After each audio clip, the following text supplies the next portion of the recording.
ng pondo sa flood control sa Maynila, mounting to 14 billion, and yet the people of Manila and those people studying, working, doing business, going in and out of Manila continue to suffer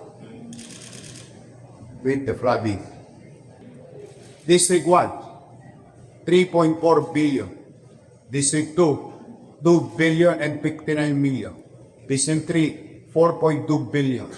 District 4, 1.3 billion. District 5, 1.1 billion. District 6, 2 billion and 60 million. Total of 14 billion, 330 million, 132,309 pesos and 12 centavos.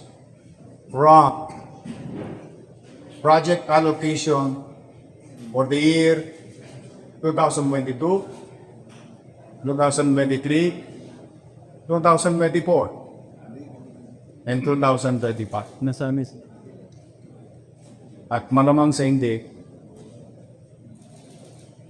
kulang pa yan.